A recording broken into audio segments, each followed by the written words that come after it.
ტკივილებთან დაკავშირებით ბატონო დავით რაც ტკივად და რაც აწუხებთ. თქვენ რომ ამობრძანდით და მობრძანდებოდით, პირველ რიგში დაინახავდით იმ გზას, რომელ გზაზეც რო ალბათ სოფელ დიღომში პირველ შეხვედრაზეც აღვნიშნეთ და მინდა ასევე აღვნიშნო მაბატიეთ, რომ ცოტა სხვა თემაზე გადავალ. თქვენ წეგან ჩვენ გავისაუბრეთ და შეგეკითხეთ. დღევანდელ დღეს გარდა თუ მაჟორიტარობის კანდიდატი ვინმე ამობრძანებულა მეთქი. მე როგორც ვიცოდი, არავინ არ ყოფილა და თქვენს დამედასტურეთ. ხო, აი ეს მინდოდა რომ დაგეფიქსირებინათ ხალხო. აქ ტყუილი შეპირების გულის არ ამოსულ ვართ და ამოვედით ხოლმე და მხოლოდ თქვენი გაჭირვების შესახებ რო გქონდეს ზუსტი ინფორმაცია. გზა პირველ რიგში ბატონო დავით, ტრანსპორტი, საზოგადოებრივი ტრანსპორტი საერთოდ არ ყავთ. ადრე ავტობუსები დადიოდა. ამასინა და მეუბნება რომ უნდა გიჩივლაო. ბავშვთა უფლებების დაცვის კომიტეტში გაშურშალებული მაქვს განცხადებები. და რატომღაც ახლა ვიფიქრე რომ ავყვები მეთქი ბავშვი რამე რეაგირება მოახდინონ თქო და მე შემეშინდა ვაითო მართლა სტაციონარ ხელი და წამებძანონ მეთქი ამათგან ყველაფერია მოსალოდნელი 14 კილომეტრით ბავშვები გადიან ფეხით სკოლაში მაგასაც ხო და ასე ხო არ შეიძლება რა საბავშვო ისა ბატონო დავით ამ მოსახლეობის გასაგებია მოდი პირველ რიგში მოგესალმებით სანამ პრობლემებზე ვისაუბრებთ მოგესალმებით და ძალიან მიხარია რომ შევხვდით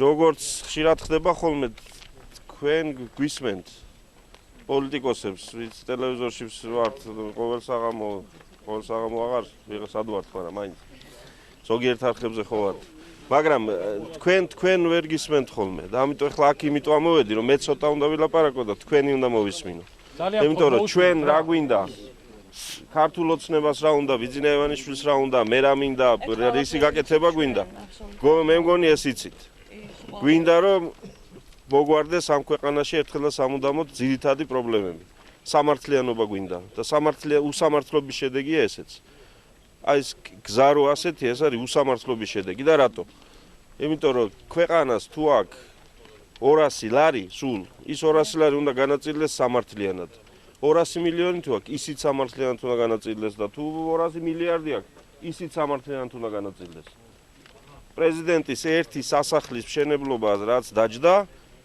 თქვენი სოფლის და აქამდე მოსასვლელ გზას კი არა თელ საქართველოში შიდა გზები გაკეთდებოდა იმ თანხებით 12 წელს რომ მოხდა ეს მიწის რეფორმა და რო წამართვეს დიღომშიც გითხარით ეხლა ჩემ ადვოკატმა თქვა ყველაფერი შევიტანე გამამზადი შევიტანე საკუთრები პარასკევს ველოდებიო რომელ იმას მიგვაკუთვნებენო აიღეს ჩემი ნაკვეთი ისე გაყვეს შუაზე დიდიღომში სხვადასხვა ნომერი მიაწერეს კი და ერთი გაყიდეს მეორეს რატო არ მიმტკიცებენ აზიარავა რატო არ მიკანონებს რეესტრი რატო არ მიკანონებს ეს თვითმართველი ერთეული ვინ არის რომ აღებული აქვს კაი ნაკვეთიაო და იმიტომ ისახნეს ნინო თევდორაძე საერთოდ არც პასუხობს ტელეფონზე რო ურეკავ არ შეიძლება იმასთან მიკარებაო და სოფლის დეპუტატი რისთვის არის როცა ჭირდებოდა ძროხებსაც ველი და მაპატიეთ რეკლამებს იკეთებდნენ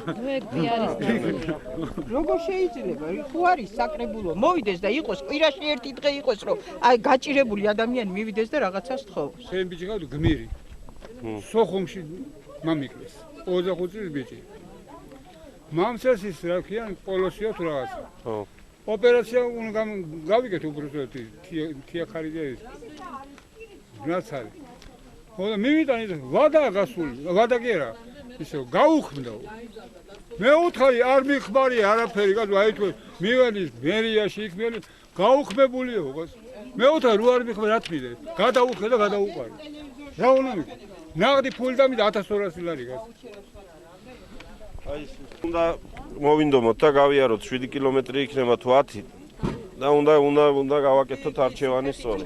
ჩვენ ასეთი პრაქტიკა გვაქვს. და ეხლა აი ჩვენი კამერა იწერს. აი რასაც ჩაიწერს მე ერთი მას თქვენ აქ გამოგიგზავნით რომ გქონდეთ რომ დაპირებები უნდა შესრულდეს. და თქვენ არ უნდა ეძებდეთ თქვენ დეპუტატს. თქვენ კარებზე უნდა მიგვიღოთ. კი ბატონო. აი სურათები გადაიღეთ თიკო. აი ვისაც ინტერნეტთან გვაქვს საქმე ან Facebook-თან ან რაღაცა შემოდით გვერდზე და გადაიწერეთ ეს სურათები თქვენთან ერთად გადაღებული და დავაწეროთ ეს თარიღი. რომ მე უნდა გეძებდეთ თქვენ და თქვენ არ უნდა მეძებდეთ მე თუ პარლამენტში ამირჩევთ და თქვენ წარმომადგენელი ვიქნები იქ. და შეუძლებელია რომ ყოველ დღე მაჟორიტარი აქ იყოს. მაგრამ დაუშვებელია რომ გინდოდეთ თქვენს არჩეულ გინდა საკრებულოს წევრთან, გინდა პარლამენტის წევრთან ხმის მიწვენა და ეს შეუძლებელი იყოს. თვითონ თუ არცალია იქ აპარატი ყავს, ხალხი ყავს, თანამშრომლები, ასისტენტები, რისთვის ყავს, თუ არა იმისთვის რომ მოგისმინოთ და გაგცეთ პასუხი. ავადმყოფი და წაიყვანა სასწრაფო დახმარება. ჩაიყვანა ავადმყოფოში, რომელიც მოსათავსებელი იყო. იქ კი გაუკეთეს გამოკვლევები, მაგრამ ეს ავადმყოფი ქალი, რომელიც ფეხში ვერ იდგა, ხო, ავადმყოფოდან ავადმყოფოში მაგზავნიან. აი რანაირად უნდა გადამეგზავნო, დავსვი ისევ მანქანაზე ტაქსში და ამოვიყვანე სახლში. და არის მწოლიარე იქ. აი ექიმი აქ არა, სასწრაფო დახმარებას მე არ მაქვს უფლება დანიშნულება დაუნიშნო. სად უნდა წავიყვანო, როგორ უნდა მივხედო, მე არ ვიცი. ძველი საკრებულო დარჩება ადგილზე, იმიტომ რომ მაგათ 2 წლის მერე გაზრდით ვადა. აი რასაც გპირდებით ერთს, რომ ქალბატონ თევდორაძე, ხო? აი იმასთან ერთად მოვალთ აქ. მოვიყვანე. აი ეს მთელი ეს პრობლემები ჩაუწეროთ საქმეებში, რომ მერიას რაც გასაკეთებელი და მოსაგვარებელი აქვს. და მე ორ კვირაში ერთხელ შევამოწმოთ ხოლმე.